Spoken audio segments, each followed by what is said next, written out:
They're here to help us. Now if you would help me sorry, my tongue just got tied up. Okay, now we're good. I would like to welcome to the stage a gentleman who's been in politics for many years. He is the second out House delegate for the state of Virginia. Please put your hands together for Mr. Mark Levine. Thank you. Thank you for inviting me here today. Happy Shenandoah Pride! I'm looking at all your beautiful faces. My name is Mark Levine. I am a member of the Virginia House of Delegates. I'm proud to represent Alexandria, Arlington, and Fairfax, and I'm equally proud to be a gay man. It wasn't always so easy to be out and to be an elected official. But I can tell you that right now, in my hometown of Alexandria, Virginia, it's a plus. The few people who are still prejudiced are vastly outweighed by a much greater number of people who really don't care what your sexual orientation or gender identity is. They just want you to do the job. And there's even quite a few people, my constituents, who think my being gay is cool. And they're not all gay people. Now I know that it's a bit harder here in the Shenandoah Valley. Not in Harrisonburg. Your wonderful mayor shows that Harrisonburg is a tolerant, accepting city.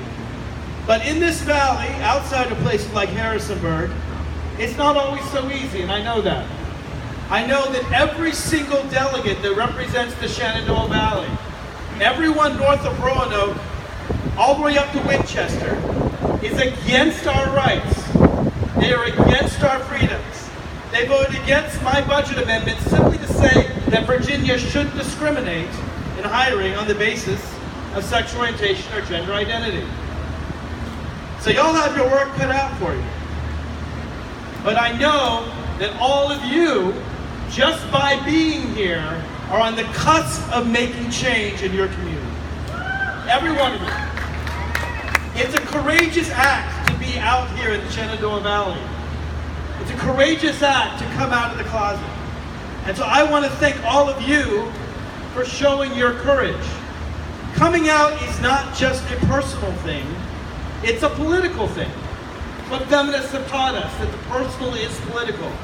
And by coming out of the closet, by being here today, you are showing your family and your friends and your neighbors and your work colleagues, you're showing your city, your community, the whole valley. You're showing Virginia that you're here, you are who you are, you're proud of who you are, and you're gonna fight for who you are. And I'm thrilled to be here among you, watching it happen. As I said, when I first came out of the closet, I was told you couldn't be an elected official and be gay. It wasn't allowed. And it was hard for me because I come from a proud political family. I come from a family of troublemakers. My great-grandfather protested against the dictator, the Russian Tsar, a century ago. I don't think he'd be proud of our president right now. My aunt in 1964 went down to Mississippi to register black people to vote.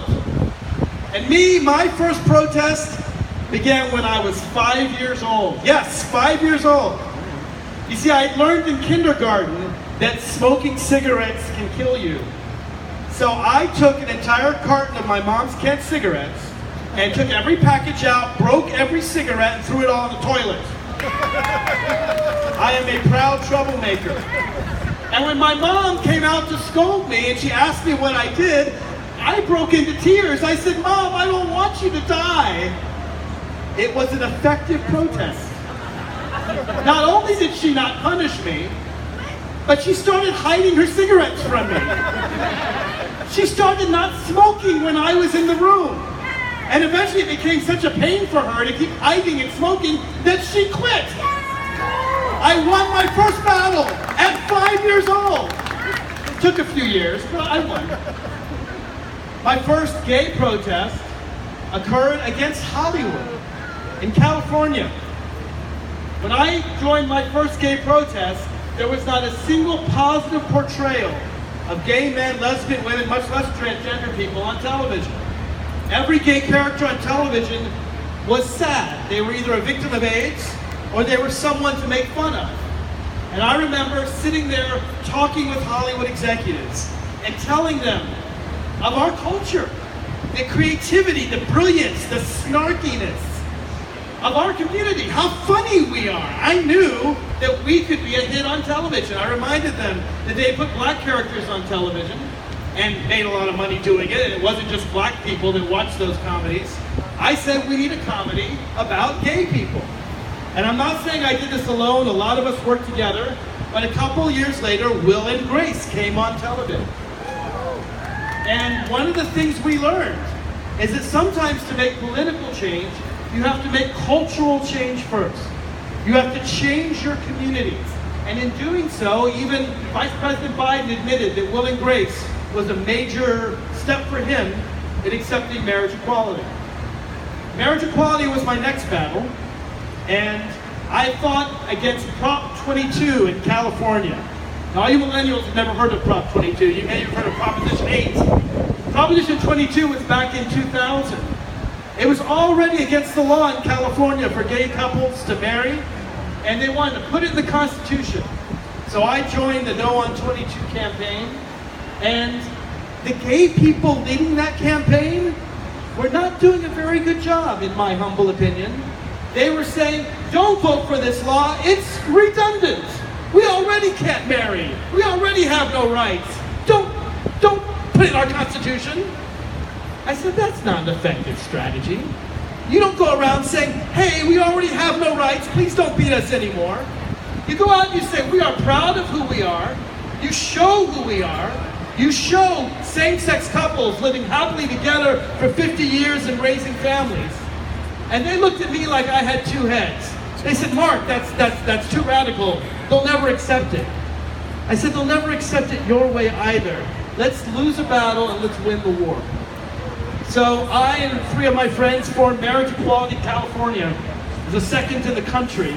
And we started civil disobedience. We started marching in and trying to get married. Again and again and again. We like to do it on Valentine's Day because that got people out there, that got the press out there. And we helped begin a movement. A movement that, as the mayor points out, successfully means that today all across the United States, gay and lesbian couples can get married. And I have to say, we still have a ways to go, but we should never forget where we came from. Because when I served in the Virginia House of Delegates, I have to tell you, it's not easy. The majority does not support our equality under the law. Your delegate does not support your equal rights under the law. And that means that all of you are going to have to work to change that person's mind or change his seat. And I know that all of you can do it. If anything I've learned from my protests and all my life is that we can make change. The only way you fail is when you stop trying. Otherwise, you just haven't succeeded yet. So thank you all for being here. I have to tell you, in the Virginia House of Delegates, I may be the second gay person in the House of Delegates, but we doubled in size this year. We have Dawn Adams, the first lesbian woman ever to serve the Virginia General Assembly, joined me this year. And Danica Rome, the first transgender legislator in the country, joined me this year.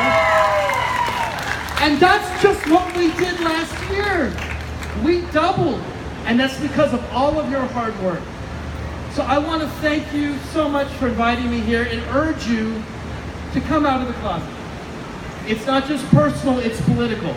When you come out, you're telling your neighbors, you're telling that 10-year-old kid in the schools that it's okay to be gay, it's okay to be trans, it's okay to be non-binary.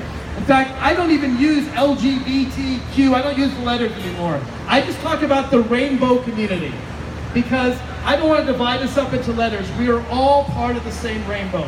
That's my next crusade. Maybe you can join me at it. Let's start calling us the rainbow community. We are colorful, we are many stripes, but we are as one, flying the colorful flag over the United States. And absolutely, it's coming here. I can see it. It's coming here in the Shenandoah Valley. Thank you so much for having me here today. Happy Shenandoah Pride. Thank you so much.